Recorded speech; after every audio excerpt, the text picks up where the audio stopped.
Picture this. It's late 2025 and deep in the frozen wilderness of northern Quebec, something extraordinary is happening beneath the ice and snow.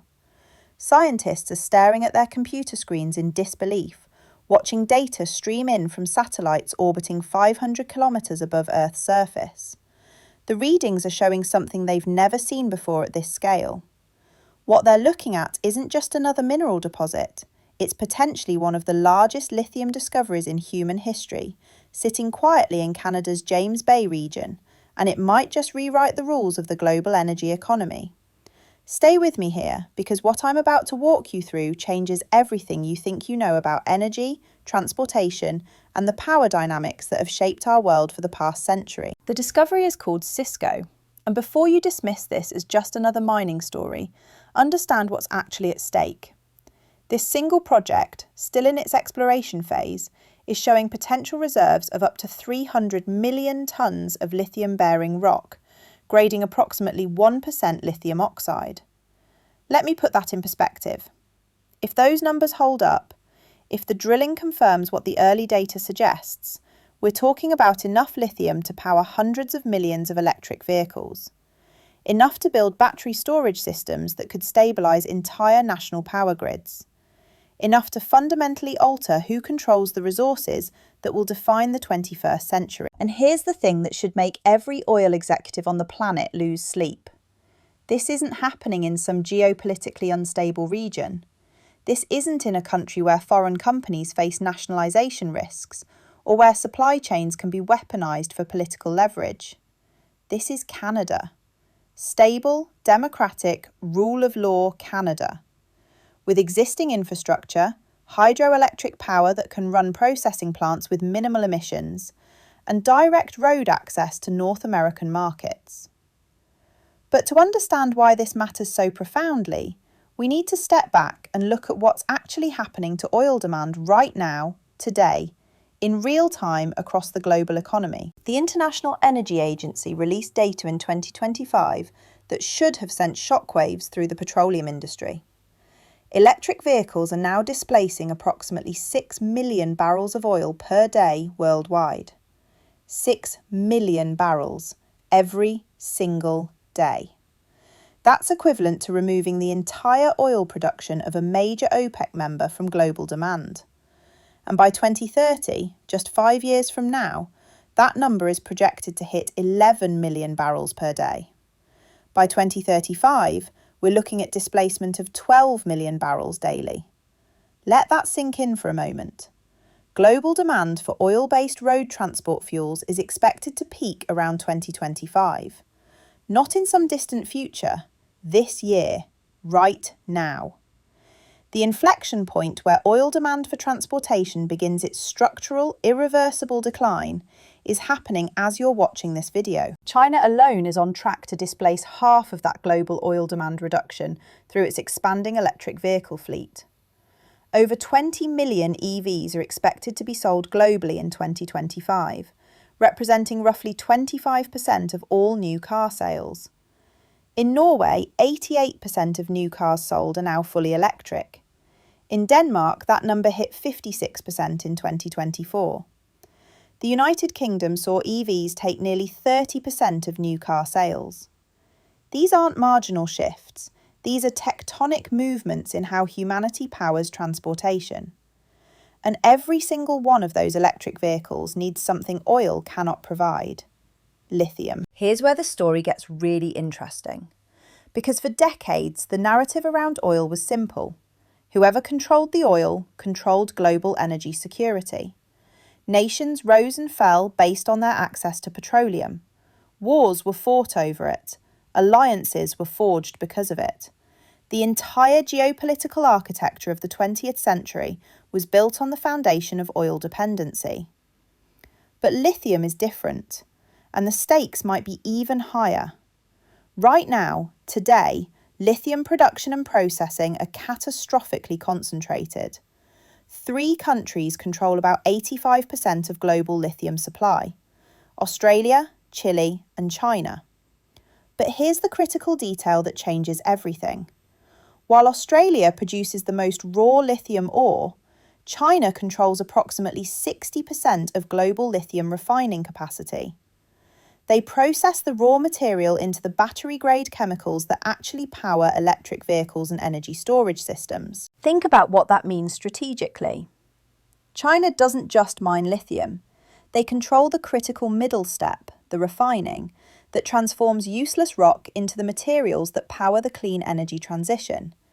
And they're using that position aggressively. In 2025, the Chinese Ministry of Commerce updated its catalogue of technologies prohibited from export to include lithium carbonate and hydroxide preparation, along with cathode material manufacturing. They're not just dominating the supply chain, they're actively working to keep competitors from building their own refining capacity. The geopolitical risk here is profound. The International Energy Agency ranks lithium's geopolitical vulnerability at 3 out of 58 on their risk scale, precisely because of this concentration. When contemporary Amperex technology, known as CATL, suspended operations at a major lithium mine in China's Jiangxi province in 2025, global spot prices immediately spiked. That single mine represented roughly 3% of global supply, and its temporary closure sent shockwaves through markets worldwide. This is the context into which Canada's Cisco discovery arrives like a geopolitical earthquake. The Cisco project sits in Quebec's James Bay region, traditional territory of the Cree Nation of EU-Ishchi, and the way it was discovered tells you everything about how technology is changing resource exploration. A company called Fleet Space Technologies, based in Australia, deployed something called the Exosphere platform. Here's how it works. They place battery-powered sensors called geodes near the Earth's surface. These devices continuously listen for seismic energy from wind, waves, and human activity. But instead of transmitting that data through ground-based networks, they send it directly to a swarm of small satellites in orbit.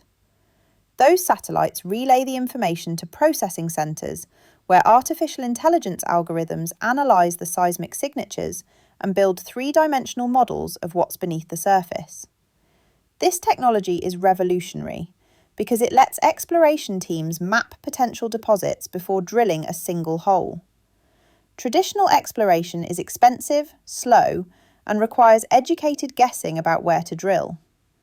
With Exosphere, companies can target high-probability zones with precision that was impossible even 5 years ago. At Cisco, the AI-powered mapping pointed to massive spodumene mineralization.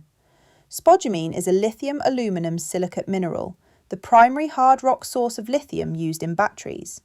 And when Q2 Metals, the company controlling the property, began drilling in 2025, the results exceeded expectations.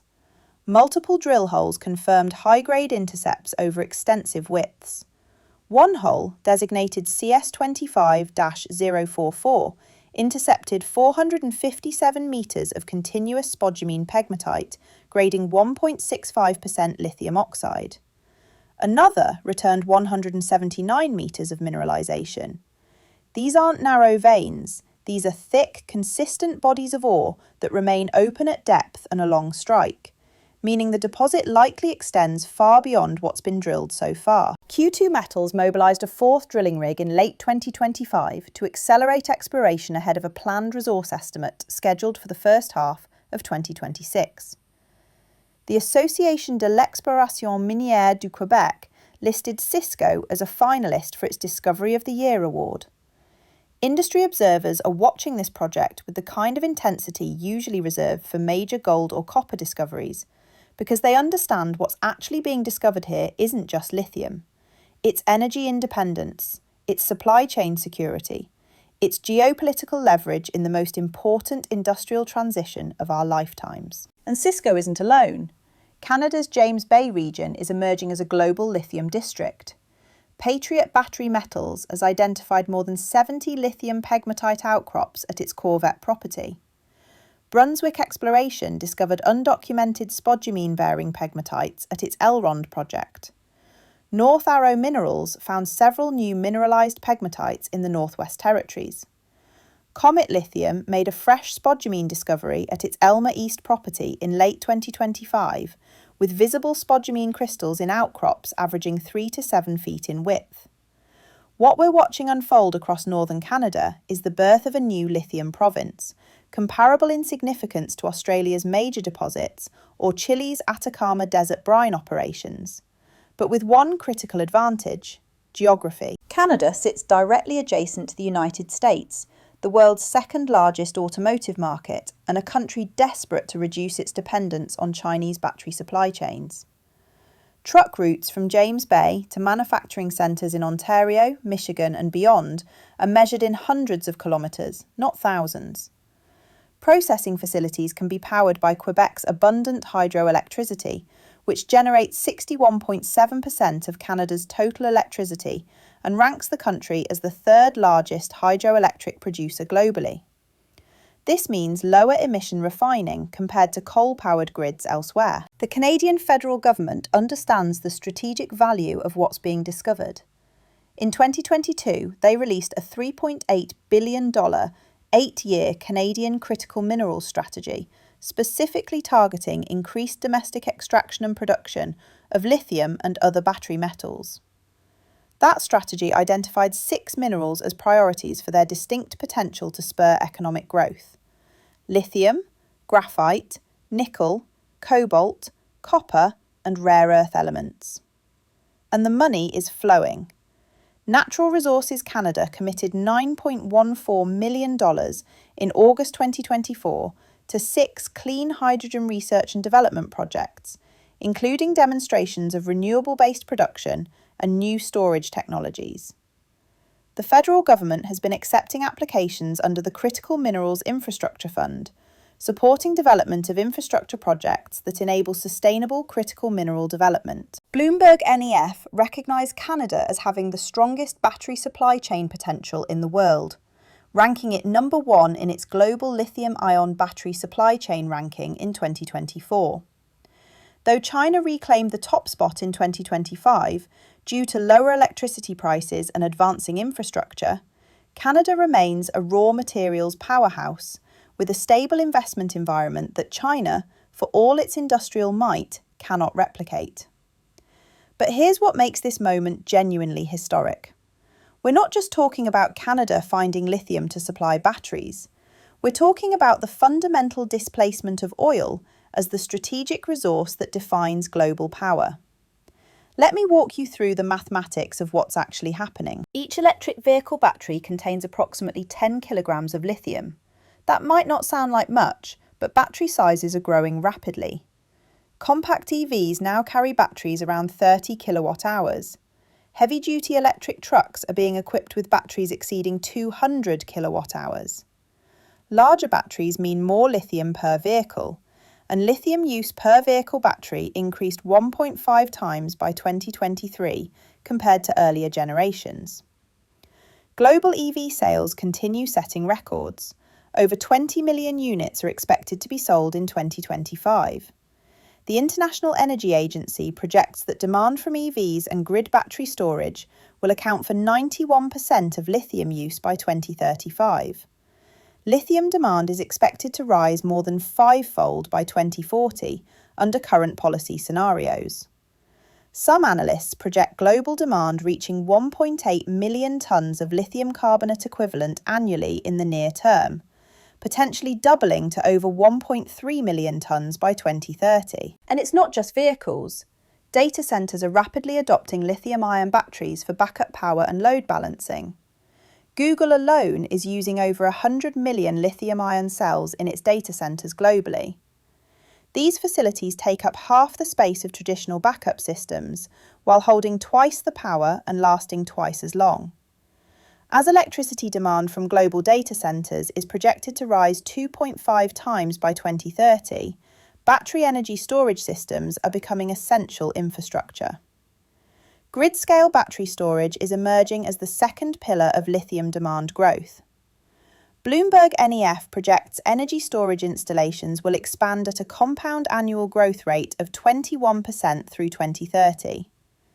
These massive battery systems stabilise power grids that increasingly rely on intermittent renewable sources like wind and solar. They store excess electricity when production exceeds demand and discharge it during peak consumption periods. In Canada alone, battery energy storage capacity reached 20.4 gigawatt hours in 2023, with 2.1 gigawatt hours added that year. Projections suggest capacity will rise to approximately 58 gigawatt hours by 2035. Many new projects pair battery systems with renewable sources. Canada currently has about 65 megawatts of solar plus storage in operation, with another 130 megawatts under construction. Planned battery additions set to come online before 2030 could lead to a tenfold increase in storage capacity compared with 2024 levels. Now, contrast this explosive growth in lithium demand with what's happening to oil. The IEA's analysis shows that growing EV stocks reduce the need for oil dramatically.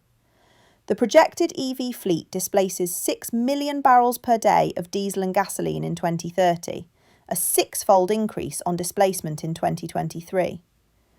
By 2035, oil displacement reaches 11 million barrels per day in their stated policy scenario, and 12 million barrels per day in their more ambitious policy scenario. To put those numbers in perspective, 12 million barrels per day is roughly equivalent to the entire oil production of Saudi Arabia. We're talking about removing a Saudi Arabia-sized chunk of demand from global oil markets over the next decade. Not because supplies are running out, because consumers are choosing a different technology. And here's the kicker. Even if global oil prices fall to $40 per barrel, electric vehicles remain cost-effective, especially with home charging. IEA analysts highlighted that drivers continue saving money by switching to electric vehicles, even at dramatically lower oil prices. In China, fast public charging costs about twice as much as charging at home, yet EVs still offer better fuel savings than gasoline-powered cars. The economics have flipped. For the first time in the history of personal transportation, the alternative to petroleum is not just cleaner, it's cheaper. It performs better, it requires less maintenance, and it's powered by resources that dozens of countries can produce, rather than the handful of nations blessed with oil reserves. This is the industrial and geopolitical context into which Canada's lithium discoveries are arriving. But there's another layer to this story that most coverage is missing: the environmental and social dynamics of lithium extraction. Lithium mining has environmental impacts, that's undeniable. Hard rock mining requires crushing massive quantities of ore, chemical processing to extract lithium compounds, and careful management of waste products. Brine extraction, used in places like Chile's Atacama Desert, can deplete water resources in already arid regions. But here's the critical comparison. A 2023 analysis found that switching to electric vehicles powered by lithium batteries can cut the greenhouse gas emissions break-even point 5.7 times faster compared to continuing with internal combustion engines. Even accounting for the emissions from mining, processing, battery manufacturing and electricity generation, EVs become carbon positive much faster than petroleum vehicles over their lifetimes. And the industry is evolving rapidly. Direct lithium extraction, or DLE, promises increased efficiency and reduced environmental impact compared to traditional evaporation ponds. In Alberta, companies are experimenting with extracting lithium from oil-field brines, effectively recovering valuable battery materials from waste streams of existing petroleum operations. E3 Lithium successfully produced battery-quality lithium carbonate from Leduc brines using demonstration-scale equipment in January 2025. Recycling is becoming a significant piece of the puzzle. By 2025, decommissioned battery capacity in China reached levels that could supply substantial amounts of recovered lithium back into the supply chain. As the first generation of EV batteries reaches end of life after 5 to 8 years of use, recycling infrastructure is scaling up globally. Advanced processes combining pyrometallurgy and hydrometallurgy are increasing recovery efficiency of reactive metals, including lithium and graphite. The regulatory framework is maturing as well. Europe has strong regulations for battery recycling, with comprehensive standards covering transport of end-of-life batteries, tracking systems, and safety and environmental requirements.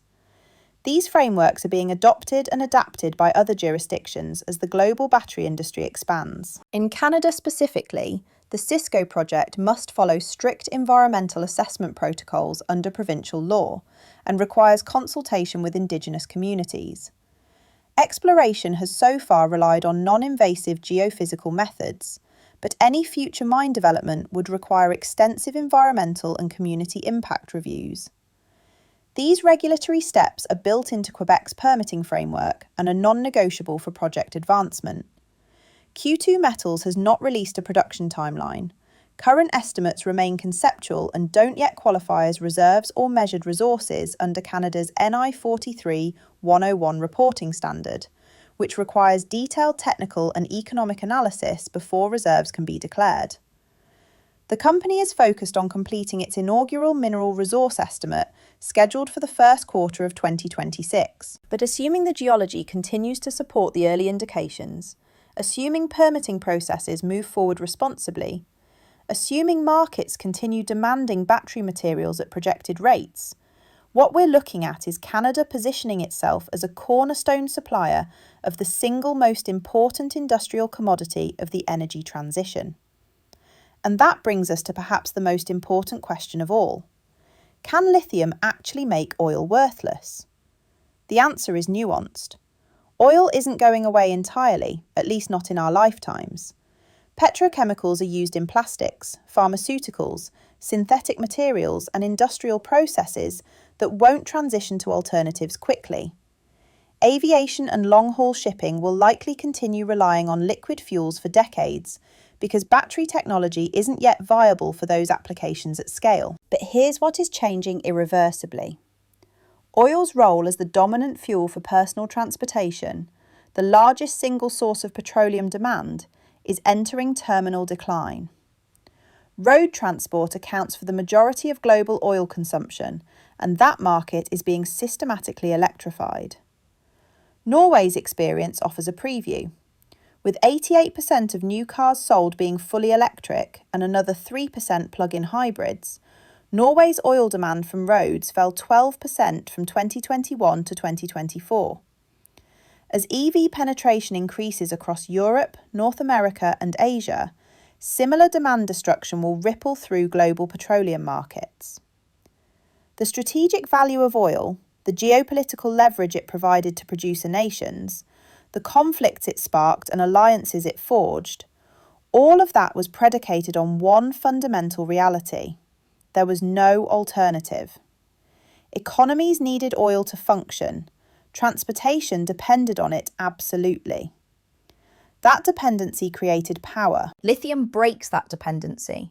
Not completely, not immediately, but structurally and irreversibly over the coming decades.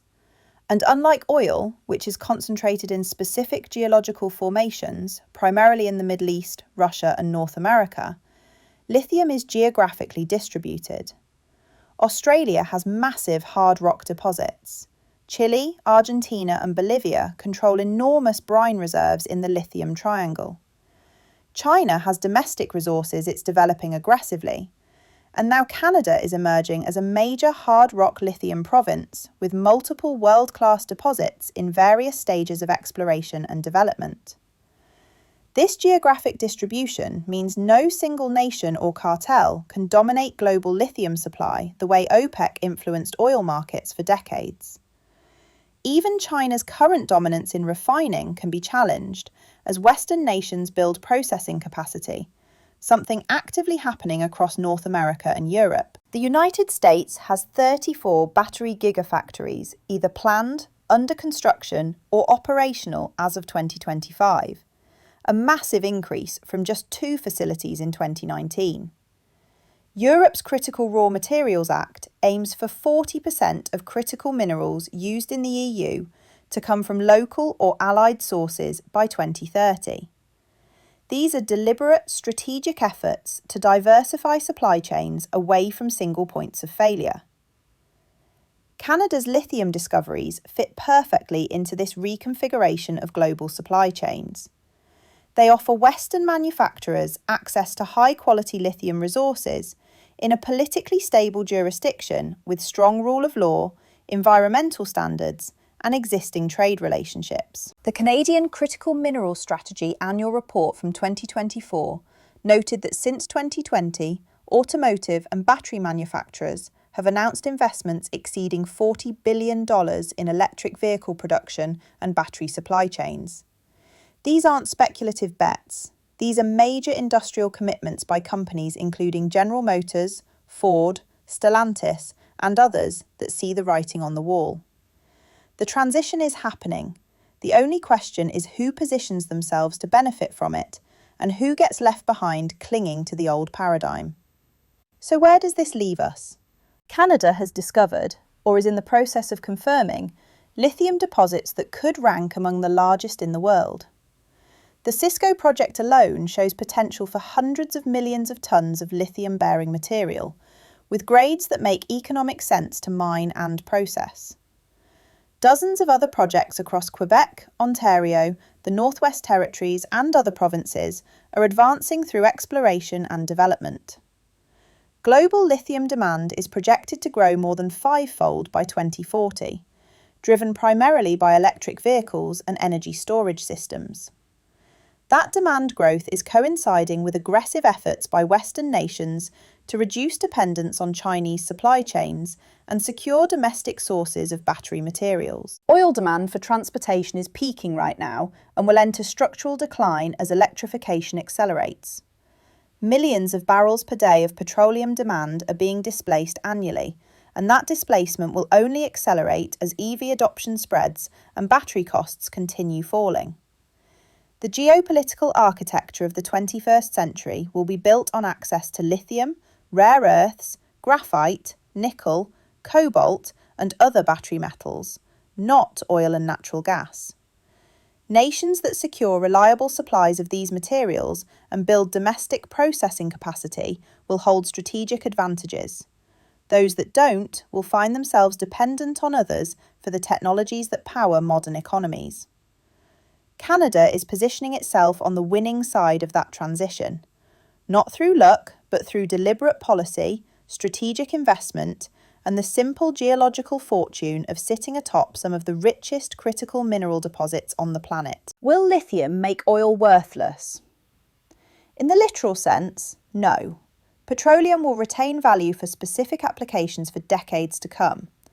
But in the strategic sense, in the geopolitical sense, in the economic sense that has defined global power dynamics for the past century, yes. Oil's dominance is ending, lithium's era is beginning, and Canada just found one of the biggest deposits of the resource that will define the future. If this breakdown helped you understand not just what's happening, but why it matters and what comes next, consider subscribing. We're covering the stories that are actually reshaping how energy, economics, and geopolitics work in the 21st century, not just the headlines that grab clicks. Thanks for watching.